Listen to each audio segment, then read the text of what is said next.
হয়েছে, কারণ হচ্ছে আমাদের সাথে সমন্বয়ক জনাব আবুল হাসনাত ওনার থাকার কথা ছিল, কিন্তু আপনারা জানেন আজকে সচিবালয়ে যেই অগ্নিকাণ্ডের ঘটনা ঘটেছে সেই ঘটনার নিয়ে সমন্বয়ক এবং উপদেষ্টাদের মধ্যে জরুরি একটি বৈঠক চলছে। উপদেষ্টা বলতে যারা ছাত্রদের প্রতিনিধি হিসাবে আছেন তাদের মধ্যে একটা জরুরি বৈঠক চলছে, এবং সেই বৈঠকটা আমি ঠিক যখন ঘোষণা দিয়েছিলাম তখন থেকেই হাসনাত বলেছিলেন যে ছিল যে ভাই ভাই বিশ্বাস করবেন না যে এখানে চোখের সামনে দেখতে পাচ্ছি উপদেষ্টাদেরকে যা বোঝানো হচ্ছে তারা তাই করতেছে, কারণ একটু তাদের তো অভিজ্ঞতা নেই। এই যে উপদেষ্টাদের নিয়োগ করা হয়েছিল তাদের কয়জনের ব্যুরোক্র্যাটিক প্রসেসটা খুব ভালোভাবে জানেন।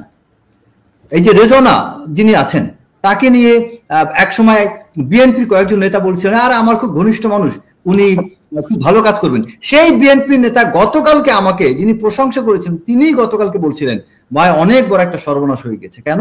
এই রেজনা উনি তো অ্যাকচুয়ালি সত্যিকার অর্থে উনি মনে হয় ভারতের উদ্দেশ্য ফুলফিল করছেন। ওনার ভূমিকা সবকিছু আমাদের রাষ্ট্রের স্বার্থে বা আমাদের অ্যাকচুয়ালি আমরা যেটা আশা করেছিলাম তা তো হচ্ছে না। তারপরে আরো একজন উপদেষ্টা আছেন আমি যিনি কয়েক জায়গায় আওয়ামী লীগের লোকজন পদায়ন করেছেন, আমি নাম নেই, আদিলুর রহমান। উপদেষ্টা আদিলুর রহমানের নামটা কেউ নেয় নাই। আদিলুর রহমান সম্পর্কে এই যে আমি আসিফ নজরুলকে নিয়ে একটা করা হয়েছিল, আসিফ নজরুল কিন্তু অনেক বিষয় আছে, বাট আসিফ নজরুলের নাম নিয়ে আমি আরেকজনকে কিন্তু বাঁচিয়ে দিয়েছি। সেটা কি? আসিফ নজরুলকে যখন এই মুস্তফা সরোয়ার ফারুকী নিয়ে তাকে যখন এখানে জড়ানো হয়, এখানে অন্যতম কারিগর ছিল এই আদিলুর রহমান। আদিলুর রহমান কিন্তু এই জায়গায় মুস্তফা সরোয়ার ফারুকী যখন উপস্থাপন করা হয় সেখানে আমাকে আমি নিজে আসিফ নজরুলের কাছে এই প্রশ্নটা করেছিলাম যে আপনি কি এই ইয়াকে মুস্তফা সরোয়ার ফারুকীর নাম প্রস্তাব করেছিলেন? আসিফ নজরুল তখন বলেছিল যে যখন রেজওয়ানা এবং আদিলুর রহমান এরা যখন তার নামটা নিয়েছিল আমি তখন অবাক হয়ে বলেছিলাম মুস্তফা সরোয়ার ফারুকী, মানে সে অবাক হয়ে অনেকটা মানে সারপ্রাইজ হয়ে তিনি কথাটা মেনশন করেছিলেন। তার মানে বিষয়টা হচ্ছে কি যে আমরা অনেক ক্ষেত্রে আমরা একজন দুইজন অপরাধীর নাম নিলে বা একজন দুইজন সন্দেহভাজন ব্যক্তির নাম নিলে অনেক প্রকৃত অপরাধীরা কিন্তু ঢেকে আড়ালে পড়ে যাচ্ছেন। এই আদিলুর রহমান নামটা কিন্তু কেউ নিচ্ছে না, এবং ওনার আরো কয়েকটা বিষয় আছে, আমি এগুলো বলতে গেলে সময় নষ্ট হবে। আরো অনেকগুলো ব্যক্তি যারা আওয়ামী লীগের তারেক সিদ্দিকীর ডান হাত ছিল তার সময় নিয়োগ প্রাপ্ত, সেই সব ব্যক্তির এক্সটেনশন করছেন, সেই সব ব্যক্তিকে উনি নিয়োগ দিয়েছেন এই আদিলুর রহমান, কিন্তু তার নামটা কিন্তু আমরা কেউ নিচ্ছি না। তো আমাদের এখানে উপদেষ্টাদের মধ্য থেকে এখানে এক দুজন বাদে অধিকাংশ উপদেষ্টা ইচ্ছায় হোক অনিচ্ছায় হোক তারা বিভিন্ন মানুষকে শেল্টার দিচ্ছেন। তাদের কাছে আওয়ামী লীগের সুবিধাভোগী কিছু কর্মকর্তা তদবির করছেন, লিয়াজও করতেছেন, তারা সেই লিয়াজও শুনে তাদেরকে পদায়ন করছেন অথবা তাদের এক্সটেনশন দিচ্ছেন, তাদেরকে টিকিয়ে রাখছেন।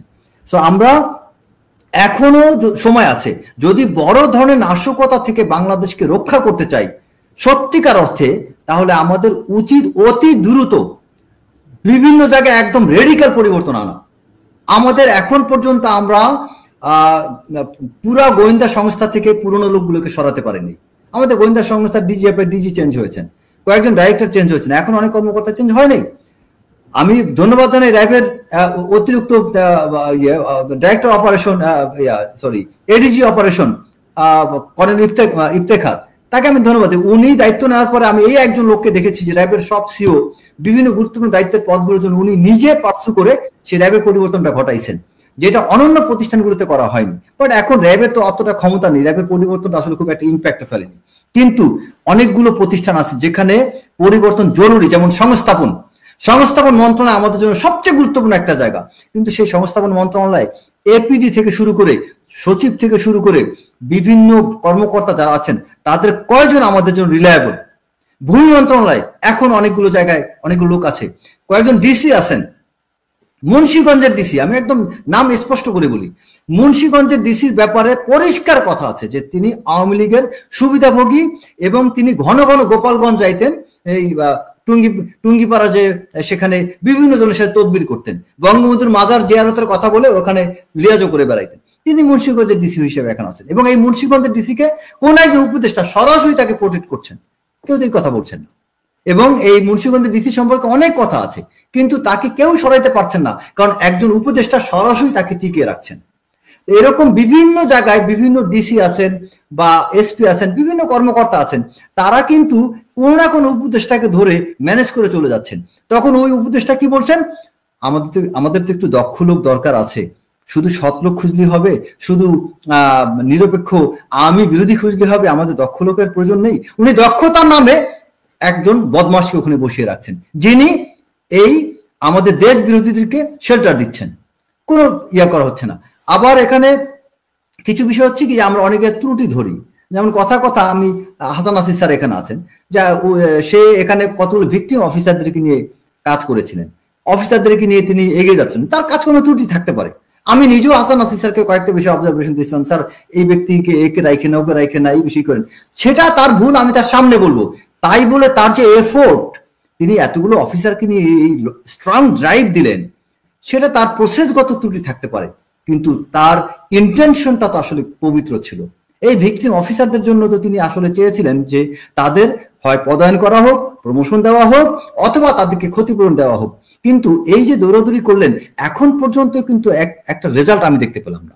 তার মানে কি, বিষয় কি দাঁড়ালো, যে একটা ভিকটিম মিলিটারি অফিসার, একজন অফিসার এখন পর্যন্ত তার যোগ্য বা তার ডিজার্ভিং যে তার কম্পেনসেশন বা তাকে অন্তত রেকগনাইজ করা, এটাও হয় নাই, একজনও না। এই একটা বিষয় পরিষ্কারভাবে রিফ্লেক্ট করে যে আমাদের অর্জনটা কোথায়। আমরা আসলে আমাদের যে ফান্ডামেন্টাল অ্যাচিভমেন্ট, এটা 5ই আগস্টের পরে আমরা করতে পারি নাই। প্রথম ভাবে অনেক কথা আসলো, অন্তত প্রথম আলোকে যেটা সরি মেসেজটা দেওয়া হইতে পারেনি, একটা বার্তা দেওয়া হইতে পারেনি, প্রথম আলো একটা ব্যাখ্যা চাইনি যে আপনারা এটা কেন করেছিলেন। বা আমাদের যে বিভিন্ন ব্যক্তি নিয়ে বিভিন্ন জায়গা নিয়ে যত আলোচনা সমালোচনা মিডিয়াতে হচ্ছে, কোনো ব্যাখ্যা চাওয়া হয়নি।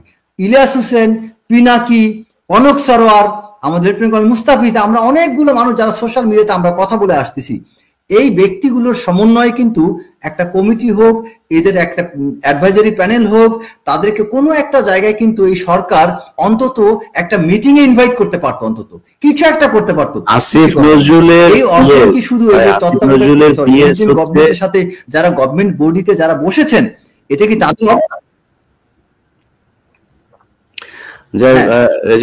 আমরা একটু ইয়ের কাছ থেকে আসি, শাকিলের কাছ থেকে আসি। শাকিল হচ্ছে আমাদের বিডিআর এর একজন সদস্য, তার ছেলে তো সুবেদার ছিলেন উনি এখনো জেলখানায় আছেন। তো জেলখানা থেকে কবে বের হবেন সেটা আমরা জানি না, এবং সেখানকার আইনি প্রক্রিয়াগুলো কি সেটাও এখনো পর্যন্ত পরিষ্কার না, আসলে সরকার কি চাচ্ছে। তো শাকিল, মানে কি অবস্থা সবশেষ? 9 তারিখে বোধহয় পরবর্তী শুনানি আপনাদের, আগামী জানুয়ারি 9 তারিখ বিস্ফোরক মামলা শুনানি আছে। আসলে গত 16 বছরে আমরা কোনো বিচার পাই নাই, এবং আপনারা বিভিন্ন মিডিয়া এবং যে আমাদের সম্মানিত স্যাররা আছেন, হাসান নাসির স্যারের অনেকগুলো কথার মাধ্যমে ফুটে আসছে যে এই পিডিআর এর যেই হত্যাকাণ্ডটা সংঘটিত হয়েছিল সেটা একটা দেশি বিদেশি ষড়যন্ত্র বা অনেকগুলো মহলের দ্বারা এটা সংঘটিত হয়েছিল। আর এই বিচার প্রক্রিয়াটাতে আসলে অনেকভাবেই প্রভাবিত করা হয়েছে। আমরা এখনো প্রায় 5 শতাধিক বিডিআর সদস্য, আমাদের বাবারা প্রায় 800 বিডিআর সদস্য এই বিস্ফোরক মামলার কারণে ঝুলে আছে। সবচেয়ে মজার বিষয় হলো যে 2009 মামলার পরে হত্যাকাণ্ড এবং বিস্ফোরক মামলা দুইটা একসাথেই মামলা হয়েছিল, কিন্তু হত্যাকাণ্ডের মামলাটা 2013 সালে নিম্ন আদালতে রায় দিয়েছিল, সেখানে আমার বাবা খালাস পায়। কিন্তু 13 পর থেকে বিস্ফোরক মামলা শুরু হয় এবং এটা উদ্দেশ্য প্রণোদিত ভাবেই এই বিস্ফোরক মামলাটা চলমান রয়েছে এখন পর্যন্ত। তিনি হত্যা মামলা থেকে খালাস পাওয়ার পরেও এই শুধুমাত্র বিস্ফোরক মামলার কারণে তিনি বেরোতে পারতেছেন না। গত 16 বছরে আমরা বিভিন্ন সময় জামিন আবেদন করেছি, আমাদের কোর্ট কেউ শুনে নাই। গত 4 মাসেও আমরা এর সুরাহা পাই নাই। গত 7 নভেম্বর আমাদের কোর্টে ডেট ছিল, কিন্তু সেদিনের অজুহাত ছিল কোর্টের যে এটা একটা প্রজ্ঞাপনের মাধ্যমে অস্থায়ী আদালতের আলিয়া মাদ্রাসা প্রাঙ্গণে বিচার কার্যটা পরিচালিত হতো গত 16 বছর। এখন আলিয়া মাদ্রাসা নিয়ে সরকার পক্ষের সাথে একটা ঝামেলা আছে, সেই কারণে তারা কোর্টটা প্রস্তুত করতে পারে নাই। এখন এই দায়টা কি এই নিরীহ বিডিআর সদস্যদের? যে কোর্ট প্রস্তুত করতে পারে নাই, তার জন্য জামিন শুনানি হচ্ছে না। 16 বছরে বিচার প্রক্রিয়া সম্পন্ন হয় নাই, এটা বিস্ফোরক মামলা। খালাস পর্বে আমি জামিন পাচ্ছি না, এটা আমার তো ন্যায্য অধিকার। এই ন্যায্য অধিকার থেকে বঞ্চিত হচ্ছি। আগামী জানুয়ারি 9 তারিখে জামিন শুনানির দিন ধার্য আছে। আদৌ জামিন শুনানি হবে কিনা সেটা আমরা জানি না, কেননা এখন পর্যন্ত ওই প্রজ্ঞাপনটা বহাল আছে এবং প্রজ্ঞাপনের কথা অনুযায়ী আলিয়া মাদ্রাসায় কোর্ট বসবে, কিন্তু আলিয়া মাদ্রাসা এখন পর্যন্ত প্রস্তুত না। তার মানে আগামী 9 তারিখেও শুনানি হবে কিনা সেটা আমরা জানি না। তাহলে যদি জামিন শুনানি না হয় বা যদি আবার একই অজুহাত দেখানো হয়, তাহলে এই যে মানুষগুলো প্রতিনিয়ত জেলখানায় মানবতার জীবনযাপন করছে। আমার বাবার বয়স 70-এর কাছাকাছি। 2009 সালে তার চাকরির বয়স আর মাত্র 1 বছর ছিল। 2010-এ তিনি রিটায়ার করতেন। তিনি খালাস পাওয়ার পরেও জামিন পাচ্ছেন না। অনেকে সাজা শেষ হয়ে গেছে, অনেককে গণবিচারের মাধ্যমে, এটা একটা ঢালাও বিচারের মাধ্যমে বিভিন্ন মেয়াদে সাজা দেওয়া হয়েছে। আসলে কতটুকু যৌক্তিক অযৌক্তিক এগুলো আসলে কোর্টের বিষয়। কোর্ট এবং যেহেতু পুরো তদন্তের একটা তদন্ত কমিশন হয়েছে, সেইটার মাধ্যমে অনেক কিছু উঠে আসবে। কিন্তু আমাদের দাবি অন্তত এই আগামী জানুয়ারি 9 তারিখে যে কোর্টটা আছে সেই কোর্টে যে প্রত্যেকটা বিডিআর সদস্যকে মুক্তি দেওয়া হয়, নিরপরাধ বিডিআর সদস্যদের মুক্তি দেওয়া হয়। এই কারণে এই ষড়যন্ত্রের সাথে বিডিআররা জড়িত ছিল না, তাদেরকে ষড়যন্ত্রের ঢাল হিসাবে ব্যবহার করা হচ্ছে, এখনো তাদেরকে বলির পাঠা বানানো হচ্ছে। তা আমরা চাই আপনাদের এই অনুষ্ঠানের মাধ্যমে আমাদের মাননীয় উপদেষ্টা, আইন উপদেষ্টা সহ সরকারের উচ্চ পর্যায়ে যত জায়গা আছে, অথরিটি, যত রকমের অথরিটি আছে, তাদের কাছে আমাদের একটাই আবেদন, এই মানুষগুলোকে মুক্তি দেন। সরকারের পক্ষ থেকে কি আপনার সাথে বা আপনাদের এই পরিবারগুলোর সাথে কিংবা আপনাদের আইনজীবীর সাথে কোনো যোগাযোগ করা হচ্ছে বা কোনো আগাম কোনো বার্তা দেওয়া হচ্ছে কিনা? যে না, আমাদের কারোর সাথে কোনো যোগাযোগ করা হচ্ছে না। আমাদের আইনজীবী যারা আছেন তাদের সাথেও কোনো যোগাযোগ করা হচ্ছে না। সত্যি বলতে কি, একটা কোর্ট যে হবে, আমরা গত 4 মাসে যে 4টা কোর্ট গেছে, সেই 4টা কোর্টে এই একইভাবে অবহেলা শিকার হয়েছিলাম।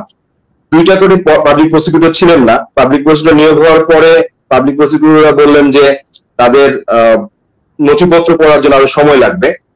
4র্থ কোর্টে, অর্থাৎ গত 7 নভেম্বর যে কোর্টটা ছিল, সেখানে ওই যে অস্থায়ী আদালতের প্রজ্ঞাপনের অজুহাত দেখিয়ে তারা এবং সিকিউরিটির অজুহাত দেখিয়ে কোর্টটাকে জামিন শুনানি শুনেন নাই। তাহলে আদৌ তারা কোর্ট প্রিপেয়ার করতে পারবে কিনা, এতগুলো আসামিকে নিয়ে আসবে কিনা, যেহেতু 800 জন আসামি একটা বিস্ফোরক মামলায়। সবচেয়ে আরো অবাক করার বিষয় হচ্ছে, এখানে প্রায় হত্যা মামলা এবং বিস্ফোরক মামলার তদন্ত একটাই হয়েছে। অর্থাৎ হত্যা মামলার যে তদন্ত, সেই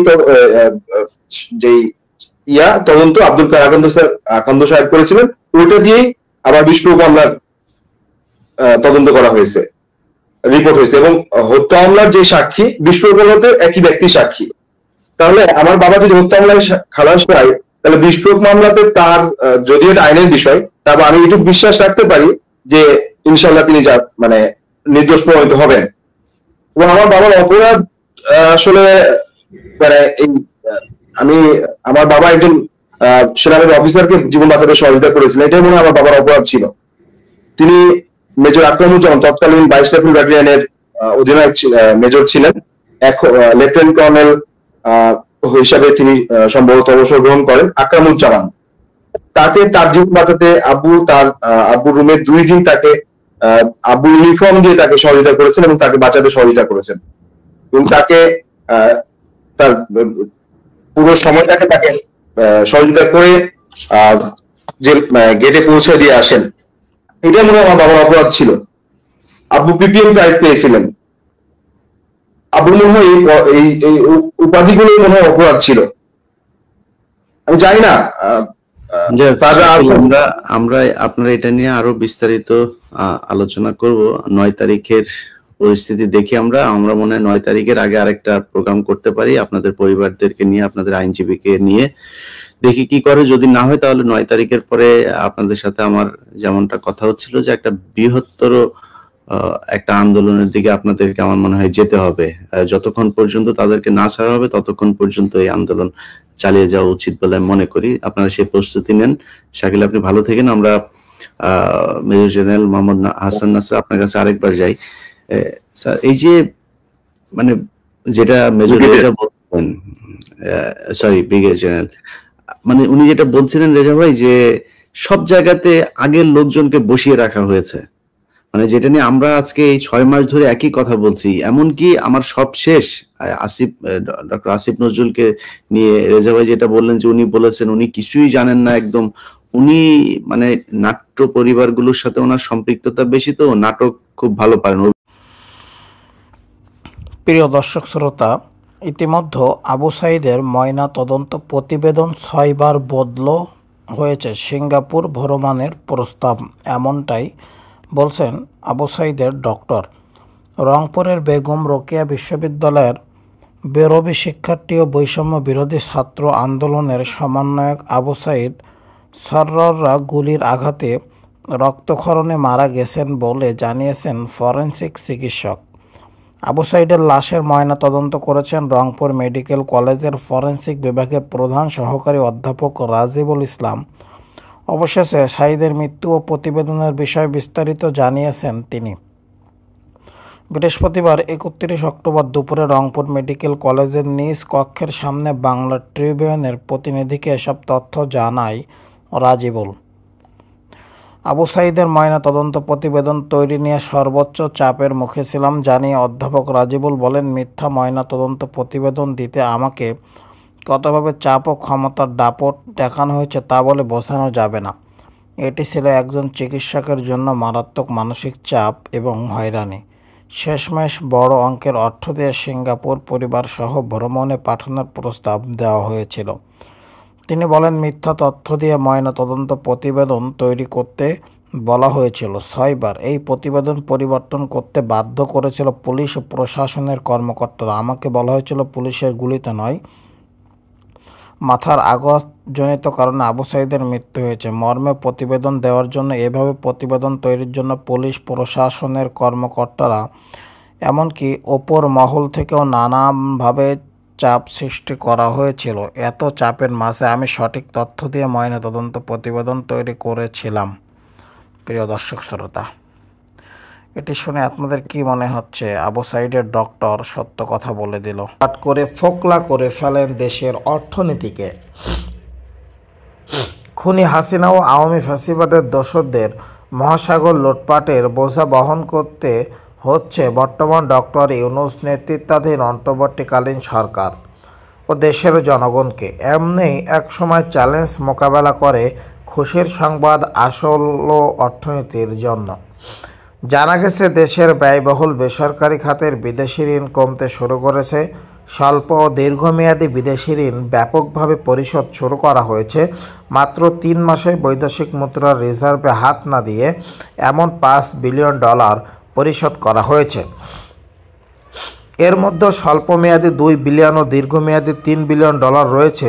ফলে শুধু বেসরকারি খাতেই বিদেশি ঋণ কমেছে $121 কোটি, যা শতকরা হিসাবে প্রায় 11 ভাগ। রিজার্ভে হাত না দিয়ে 3 মাসে $5 বিলিয়ন ঋণ পরিশোধ করে প্রশংসায় ভাসছেন ডক্টর ইউনূস সরকার। একই সাথে অর্থনীতির এই ইতিবাচক ধারার গুরুত্বপূর্ণ অবদান থাকায় প্রবাসীদেরও প্রশংসায় করছেন নেটিজেনরা। ফেসবুকে এসকে রাশেদ লিখেছেন, স্বৈরাচার ফ্যাসিস্ট দল আওয়ামী লীগ তার দোসররা যেভাবে দেশটাকে লুটেপুটে খাবলে খেয়েছে, দেশের জনগণ আর কবে বুঝবে সেই টাকা এখন লুটপাট হয় না বিধায় দেশের উন্নতি করা সম্ভব হচ্ছে, ঋণের জালে ডুবে থাকা দেশটাকে উদ্ধার করাও হচ্ছে। সাইফুল ইসলাম মারুফ লিখেছেন, 16 বছর তারা ঋণ করে উন্নয়নের মোলা ঝুলিয়ে বিদেশে পাচার করেছে, আর আমরা রক্তকে পানি করে ঘাম ঝরিয়ে ইনকাম করা ডলার দিয়ে সেই ঋণ পরিশোধ করছি। আসাদুজ্জামান ফরাজি লিখেন, আলহামদুলিল্লাহ, বিজয়ের এই মাসে মাননীয় উপদেষ্টা মহোদয় আপনাদের অক্লান্ত পরিশ্রমের ফলে আমরা এই ধরনের সফলতা পাচ্ছি। আত্মার প্রতি রইল বিজয়ের সশ্রদ্ধ সালাম। মোহাম্মদ আমজাদ হোসেন লিখেছেন, রিজার্ভে হাত না দিয়েও $5 বিলিয়ন ঋণ শোধ হয়ে গেল। ভারত দেখে নাও, আমরা আল্লাহকে বিশ্বাস করি, আমরা কোনো দেশের উপর পরোয়া করি না। সব বাঁধ ভেঙে কোমর খাড়া করে দাঁড়িয়ে যাবে ইনশাআল্লাহ বাংলাদেশ। ইয়াহিয়া আকন্দ লিখেছেন, তাহলে দেশ সঠিক পথে আছে। আগামীতে যে দল সবচেয়ে বেশি ভারত বিরোধী হবে সেই দল ক্ষমতায় যাবে ইনশাআল্লাহ। রাসেল আহমেদ লিখেছেন, আলহামদুলিল্লাহ।